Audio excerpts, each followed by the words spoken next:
तोता और रानू चिड़िया सुबह से बैठे हुए थे। तोते भैया अब चलें, ये किसान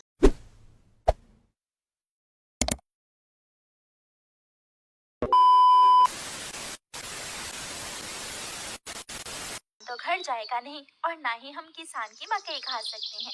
रानू चिड़िया, लेकिन वो कालू कौवा कैसे हर रोज किसान की मकई ले जाता है? वो कल भी मेरे सामने किसान की मकई खा रहा था। मैंने पूछा तो कहने लगा ये किसान के खेत से लाया हूँ। वो एक नंबर का चोर है, किसी न किसी तरह वो मकई चोरी करके ले जाता होगा। किसान खेत में काम कर रहा था और चिड़िया और तोता बिना मकई खाए ही जंगल वापस चले जाते हैं। हाँ भी तोते और चिड़िया, बताओ क्या आज तुमने किसान के खेत से मकई खाई है? ना ना, हम तो सुबह से दोपहर तक पेड़ पर बैठे रहे, लेकिन वो किसान है कि घर गया ही नहीं और हम थक हार कर बिना मकई खाए ही जंगल लौट आए।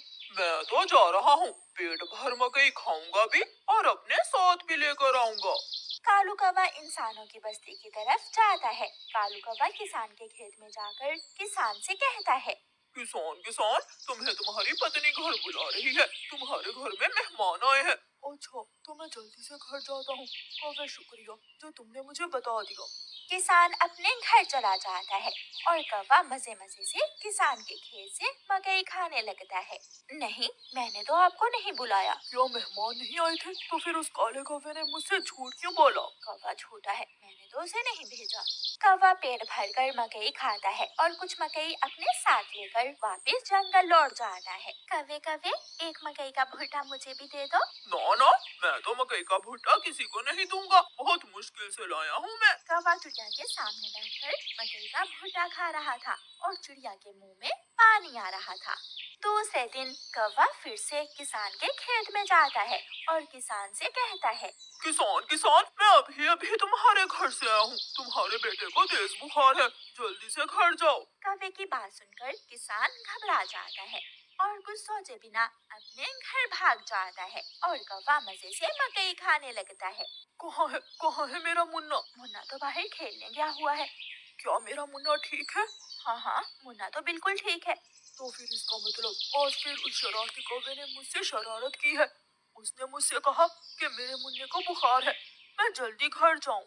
वो कौवा जरूर आपको घर भेजकर खेत से फसल खाता होगा। मैं कल देखूंगा वो कौवा कैसे मुझे उल्लू बनाकर मेरे खेत से मेरी फसल खाता है।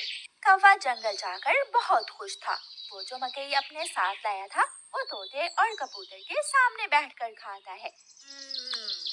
वाह वाह, मजा ही आ गया, ये मकई तो बहुत स्वादिष्ट है। यार कौवे, थोड़ी सी मकई मुझे भी दे दो। हाँ ठीक है, अगर तुम मेरे घर का काम कर दो तो मैं तुम्हें भी मकई दे सकता हूँ। मैं भी करूँगा, मैं भी कभी आपके घर का सारा काम करूँगा, मुझे भी मकई दे देना। ठीक है, तो फिर जल्दी से मेरे साथ आ जाओ। कौवा कबूतर और तोते को अपने घर ले जाता है। तोते, तुम जल्दी से मेरे घर की सफाई सुथराई कर दो और कबूतर तुम जल्दी से मेरे सारे बर्तन धो दो, फिर मैं तुम दोनों को मकई दूंगा। फिर कबूतर अपने काम में लग जाता है और तोता कौवे के घर की सफाई सुथराई करने लगता है। दोनों अपना अपना काम खत्म कर देते हैं। कौवे, मैंने काम कर दिया है, अब मुझे मकई दे दो। मैंने भी काम कर लिया है, मुझे भी मकई दो। कौन सी मकई? चलो भाग जाओ यहाँ से तुम दोनों, मैं तुम्हें कुछ नहीं देने वाला। तुम धोखेबाज हो, तुमने धोखे से हमसे अपना काम करवाया और अब हमें भूखे ही भेज रहे हो। कबूतर और तोता वहाँ से चले जाते हैं। कौवा हर रोज की तरह अगले दिन भी किसान को पागल बनाने के लिए किसान के खेत में चला जाता है।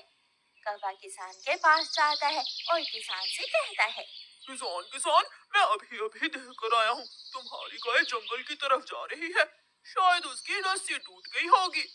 मेरी गाय को तो शेर खा जाएगा। कौवे, मैं जल्दी से जाकर अपनी गाय को बचाता हूँ। किसान वहाँ से जाता है, लेकिन आज किसान थोड़ी दूर जाकर पेड़ के पीछे छुप जाता है। कौवा किसान के खेत में जाकर मकई खाने लगता है।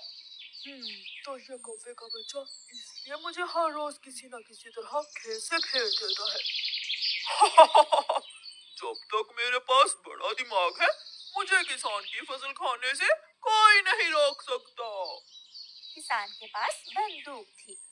किसान बंदूक चलाता है और गोली सीधी जाकर कौवे की टांग पर लगती है। कौवा बहुत मुश्किल से वहाँ से भागता है اور کسی نہ کسی طرح اپنے جنگل واپس پہنچ جاتا ہے۔ وہ اپنے گھر کے باہر آ کر گر جاتا ہے۔ ہائے، مر گیا، مر گیا۔